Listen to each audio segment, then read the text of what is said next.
It always takes a few seconds before we're live on YouTube, but if all goes well, that should be by now. So, welcome to the Master Your Exit live show powered by The Big Exit. I'm Lynn, and together with Graham, I'll be your host. On this Master Your Exit show, we bring you practical insights, expert interviews, and tools to help small business owners like you prepare for your big exit. And in case you don't know, this live show airs every Tuesday at 7 a.m. in LA, in 10 a.m. New York, 3 p.m. London, and 4 p.m. Brussels time. So you should be good no matter where you are in the world to watch this show live. We always keep it very short and simple, 30 minutes maximum. If you're tuning in live on our YouTube or on our LinkedIn channel, welcome. If you've joined us live here in the virtual studio, that's also really awesome. You can drop your exit related questions in our studio chat, and we'll be more than happy to answer them live during this show or a future show. And if you're catching this episode later, you can find more episodes of the show on our website, thebigexit.co/master your exit shows with little dashes in between, or listen to the audio version on your favorite podcast platform. That's it for the introduction. Welcome, Graham, as well.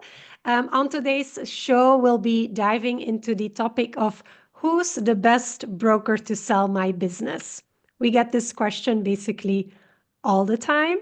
And I think you can relate to this, Graham, as well, that Mm. most business owners, they talk to their network of business owners who've sold their businesses and will ask for recommendations for a business broker, which is, I think, a great way to get started, at least with building a short list of potential brokers. But it can be that maybe you don't have anyone in your network who successfully sold their business.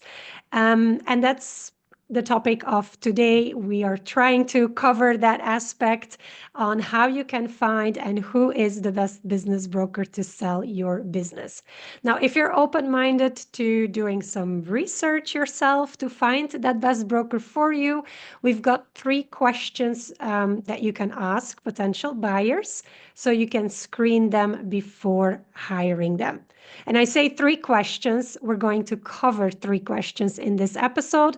We also have a blog post, and I'll put the link in the show notes, where we cover 10 crucial questions that you can use to screen your short list of potential business brokers to sell your business. But on this show, we'll cover 3.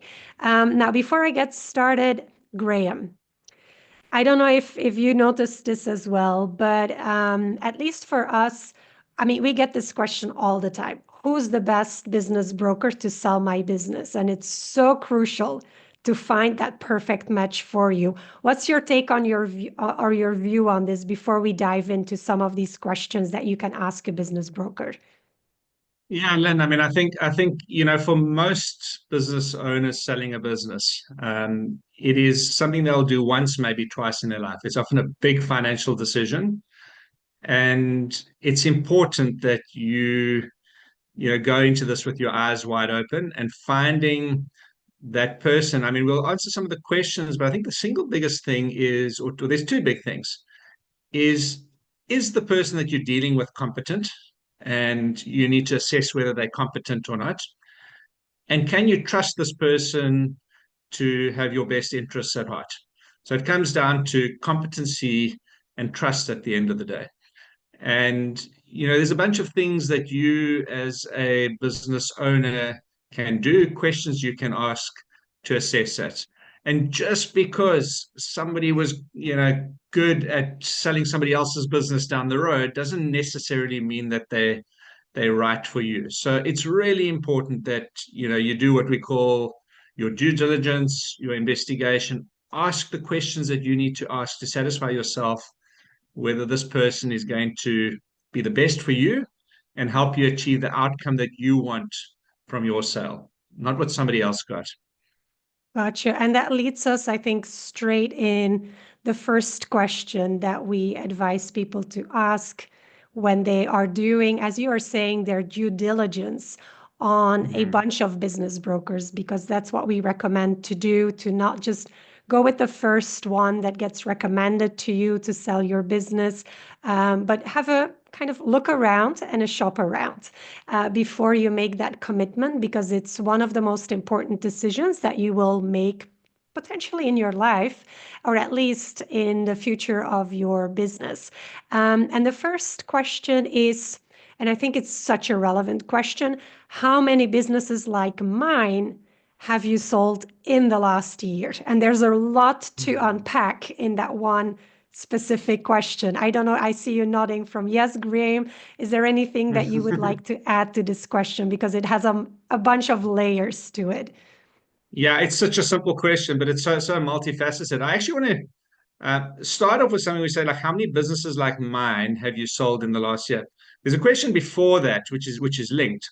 Is we talking about business brokers, but there's actually a continuum of, I guess, what we call business brokers. So we kind of think of business brokers, but then there's M&A professionals, and then on the far end of the scale, you've kind of got investment bankers. Okay. But it's actually a continuum, and often those can be structured in terms of the sort of size of the business that you're dealing with. Whether, I'm not minimizing the word broker, but there's a continuum along there. So if you are $100 million business, you're probably not going to go to a business broker. You're probably going to go to, what is traditionally called, an investment bank, or an M&A shop, for argument's sake, or corporate finance house. So we must be careful with the terminology. I think we're talking generally across the spectrum, so we're not trying to distinguish on size. But I think it is important that, particularly in developed markets like the US, specialization is really, really important. So you want to make sure that the broker that you're working with understands your industry, your sector, your kind of nuances. That's one layer.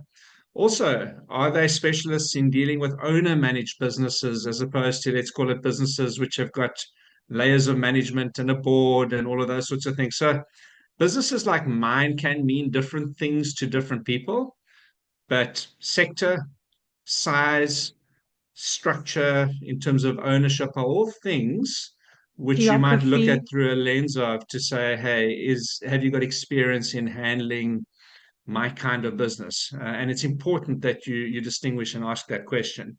Len, I'm sure you've got a few things that you want to add to that, but I think that's kind of a top-down view and really, really important question to ask.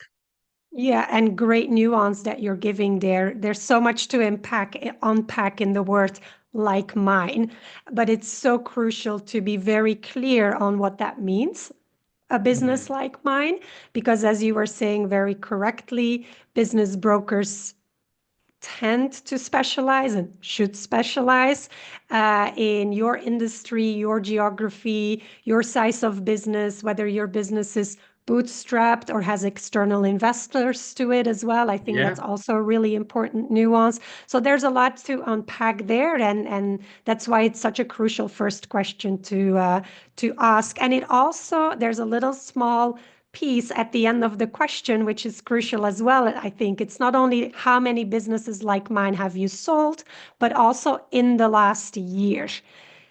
Yeah. Maybe there's something you would like to add to that as well, because there comes some nuance with that too. Absolutely. I think understanding the market is really, really important. So most sectors and industries have kind of got, like, known rules of thumbs and ways of doing things and how to get the best. Remember, a deal is always about a buyer and a seller. So yeah, being aware of what the most recent sort of market trends are from both seller and buyer side is really, really important.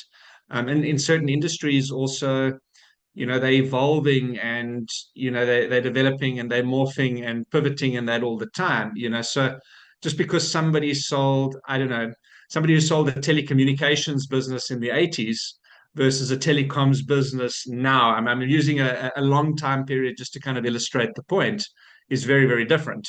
So recency is an important thing in terms of recent experience. What worked 10 years ago in an industry could be very different now. So that is a very important nuance to add in, Lynn. Thank you so much for just clarifying a little bit why those three words are in that question at the end of it. Um, Yeah. let's dive into question number three, which is probably kind of related, but like, who's been buying businesses like mine recently? So it's again, businesses like mine recently sold, but now we're diving more into like, who's buying these kinds of businesses? And there's a lot to unpack in this question as well. I've got a couple of things that I'd love to share, but I'd love to hear from you, Graham, as well. Like, that who part, like who's the potential buyer for this business? Why is that such an important question to ask to a potential business broker when you're screening them? Yeah, well, I want to touch on three things. One is a broker who's worth their salt will know what's happening in the market trend. So if they're unable to answer that question, it probably tells you that they don't really know what's going on in the market. So that's the one layer to this.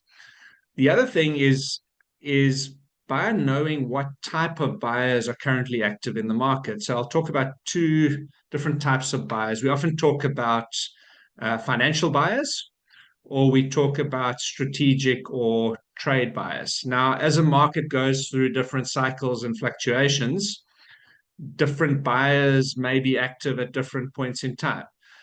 Generally speaking, and I know it's a big generalization, a financial buyer would typically pay a lower price. Their investment is about, how do I generate the return that I need as a buyer of the business?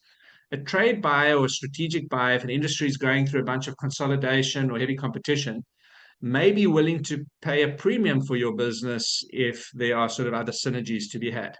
So knowing and understanding that, and where, what part of the market is hot or not, so to speak, is really, really important.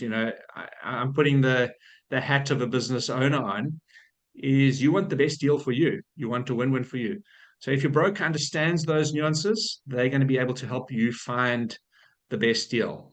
So yeah, that's all I want to say, Lynn. I mean, you had a lot of experience in this space, so I'd love to hear from you. Yeah, I think there's that part of like finding the best buyer for you in terms of the type of buyer. And then also, and this comes, we talked a lot about competence for a business broker, but there's also that trust part and that relationship part with a business broker. And I think Mhm. the answer here, or the question here, also helps build that trust part with your business broker, because if you really would love to sell your business, and I think most people want to sell their business to a strategic buyer because it gives often a more premium pricing than if you would be selling to a financial buyer. Ideally, you would have a broker who's able to say, we're in a market right now where there aren't that many strategic buyers being active in your industry, but I know that these come in cycles. And if you've got the patience as the business owner to maybe hold on to this business a little bit longer, then this is going to change again, and there's going to be more strategic buyers coming into the space, and it might be a better time to sell your business. And that's, I think, kind of like where you also feel the trustworthiness of the business broker, who might not want to, like immediately list your business and sell it as quickly as possible, but is a strategic partner of you selling the business in also finding the right timing to sell your business. And that might not be today, but it might be in 2 or 3 years' time. Nothing to do with the business as such and how it is built, but just how the market is currently acting. So that would be the thing that I would want to add to, a little bit of the nuance of like, who's currently buying my business? Is that who I want to sell to? And how does the business broker look at the market and like the ups and downs of the kind of buyers that are in that market as well? Yeah, I mean, sometimes, as you say, markets go through cycles, right? And sometimes industries go through tough patches and they decimated, and you end up having, let's call it, roll-up buyers. You're just trying to pick up bargain basement businesses of struggling businesses, So you don't want to be a price taker. You kind of want to be a price maker. And an important part you touch on there is knowing your buyer is, as a business owner, you want the optionality to sell when the right opportunity comes along. You don't necessarily just want to be a desperate seller. And that point is true. There are brokers out there who just want the quickest possible.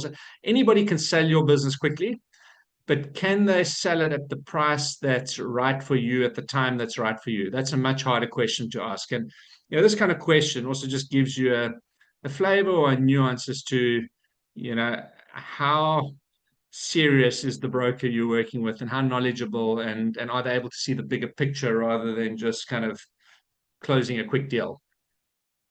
Exactly. Yeah, absolutely. And that kind of like leads us into the third question. And as I was saying before, we've written a blog post on our website that covers, I think, the 10 most crucial questions to do the due diligence of a business broker. So we're only covering 3 in this show, not to, like dive into too much information simultaneously. But in the show notes, I'll be putting the link to the blog post and you can have all the 10 questions, including the nuances of why to ask these questions and why they are important. So you really understand like the back reasoning behind it. So it helps you to pick up the right kind of broker for your business. And the third question that I would love to dive a little bit deeper in is besides, I mean, we already talked about like how many businesses like mine have you sold last year and who's been buying businesses like mine recently? The third question kind of flips the script because it's the question, what was the main reason businesses like mine didn't sell? Because we need to be transparent with this. Most businesses that get listed don't sell. That's one thing. There's a whole bunch of businesses that never get listed. They don't sell either. So the chances of actually, putting your business on the market and then actually selling it and then actually selling it with the terms and conditions that you love, chances are very, very, very small. Most businesses might or will not sell. So asking a question to a business broker of like, what's the main reason businesses like mine didn't sell, gives you a whole bunch of information about this business broker. So Graham, what's kind of the stuff you want to unpack around this question? Yeah, I think this is a great question because we talk about, getting your business sale ready. And getting sale ready means you need to prepare ahead of the time. It's not, I want to sell tomorrow and I list it and it's sold in 3 days' time. Getting a business sale ready takes time. And, a broker who's able to unpack for you what those reasons why businesses in your sector and your industry don't sell is so, so, so important. A lot of the time, you can influence those things. So if, for example, you're operating an industry which is, I don't know, has a history of poor tax compliance or poor accounting records, you might find that one of the reasons for those businesses not selling is because their financial records are not in play. So you can do something about that. You can actually go and say, okay, well, how do I look different? If everybody else has got scrappy financials and poor tax compliance, if I do that well, it makes me look much more attractive to a potential acquirer. So there's 2 reasons behind this is, one is just kind of knowing what the trends are and what are the sort of pitfalls to look out for. And 2, it gives you an opportunity to kind of actually address those negative factors and make you look more attractive to a potential acquirer. If everybody else is doing badly and you're great, they're going to look at you first. And I think that's probably the key reason why asking this question is so important. Gives you an opportunity to address any things which are impediments and also to differentiate you from everybody else in that industry who are maybe doing things poorly. Yeah, I think you're beautifully highlighting 2 important things. One is just general exit readiness of you and your business. And if you're keen on knowing this, excuse me, we have an exit readiness quiz for free on our website that you can take. That gives you already like a general indication of how sellable or exit ready your business is. There's that part, but the second part of the question is specifically that one main reason that becomes often an obstacle in your specific industry, with your size, with your geography, that one particular obstacle that a business broker can say, I've lost so many deals specifically because of this. If you can walk into this selling process and buying process with actually that thing being solved, just that one thing, that's going to give you a head start in comparison to everybody else that is similar to your business. So I think that's really great. And it reminded me, I mean, you've mentioned about the bookkeeping thing. Yeah? If you come from like an industry where it's notorious for bad bookkeeping, and I'm not going to name an industry because I don't want to do the name and blaming game. But it reminded me of, for example, we see a bit of roll-ups happening right now in the coaching industry with like larger coaching, mentoring, educational businesses that are being rolled up. So we see that happening right now in the market. One of the main reasons why these businesses do not get sold is because they're so heavily dependent on the owner, who is the coach or the personal brand. So you might, like if you're on social media, whether that is LinkedIn or Facebook, Instagram, TikTok, whatever your preferred social media channel is, there's a lot of talk for the last 10 years about building your personal brand and why that is so important as a business owner. But it comes with a downside when you're starting to think about selling your business, because if you're the personal brand who's doing all the marketing and all the sales, and it's your face doing all of that, and on top of that, you're the key coach or the key mentor or the key person that is delivering the services in the business. So this whole personal branding thing all of a sudden becomes an obstacle. And if you find ways in your business, and I've written a couple of articles and blog posts around how you transform a personal brand to a company brand. But if that is something that you are doing ahead of time before stepping into the sales process, it does give you a head start in comparison to any other of the coaching businesses that are currently out there and that are being sought after right now by strategic buyers, but also financial buyers who are doing roll-ups in this space. So that was like one of the things that popped into my mind in terms of not, I mean, there's a bookkeeping part for some industries, there's a personal branding part for other industries as well. Yeah, that's such a good point, as I say. And those trends and that change over time. The reason businesses didn't sell 5 years ago might be very different to now. And then you talk about the data and the stats behind that is what really interests me. I mean, where we sit, we see a lot of, we're not brokers ourselves, but we see a lot of that data and a lot of the stats. And a good broker should be able to actually present some of those stats to you. Like 60% of businesses did not sell for ABC reason. It's got to go actually deeper than just sort of a sentiment and a gut feel kind of thing. So press your broker on the numbers. Okay, so you had 10 listings, 8 didn't sell. Why didn't those 8 sell? So it's important that you dive deeper and you have it as sort of a data-led decision rather than just a sentiment-led thing. Yeah, absolutely. And that's also like one of the elements that builds that trust. I think like, I mean, we talk a lot about doing the due diligence with a business broker to figure out like how competent are they to sell your business, but also like building that relationship with them and building that trust with them, because they'll be your partner along the way. And it might be only just 6 months. You get into the sale, it gets sold in 6 months if you're, a lucky bee like that. But you might also work with your broker for a couple of years. So having that trust relationship with your broker is so crucial, because I mean, they'll probably be selling your most valuable asset that you've ever built in your life, much more valuable than the house or your real estate portfolio that you have. So you're trusting your most important asset to this person and making magic happen for you. So it's really crucial to do that due diligence, I would say. As you were saying, Graham, at BizVal, you guys are not brokers. We at the Big Exit, we're also not brokers. We help, as you guys do, you help value businesses. We help getting them exit ready and then kind of hand them over to the business broker or the M&A person or whoever the next step is along the way. And I find it so important to help our clients to understand how they can find that good broker that is their perfect match so they can move on to the next stage and successfully sell their business. So Just to wrap, is there anything else, Graham, you would like to add before we wrap up? Alan, I think we've covered everything for today. I mean, maybe just one thing, just to touch on that last point you made, is that value of independent advice. So do your research, get independent advice. Just remember, you know, when you're talking to brokers and evaluating brokers, are your interests aligned? Okay. Are they there to, I mean, technically they should be.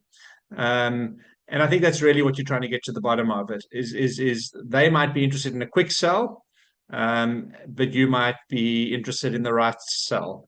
And I think it's important that you make sure that those interests are aligned between you and your broker. I mean, I think there's some questions that cover that on the blog as well, but that's all I want to end with. Yeah, absolutely. So true. And yes, we dive into that a little bit further in the blog. So I'm not gonna like dive in it on the show today. We've only kind of had the time to cover 3 questions to ask a business broker before hiring them. And as I said before, on our website, you can find a complete list of 10 crucial questions to do the due diligence of a business broker. I'm going to put the link in the show notes so you can have immediate access to it. And that's kind of a wrap for this week's episode of the Master Your Exit live show. Thank you so much for joining us today. Also, Graham, thank you so much for being here. I hope you are all leaving with some valuable insights to help you prepare for your big exit.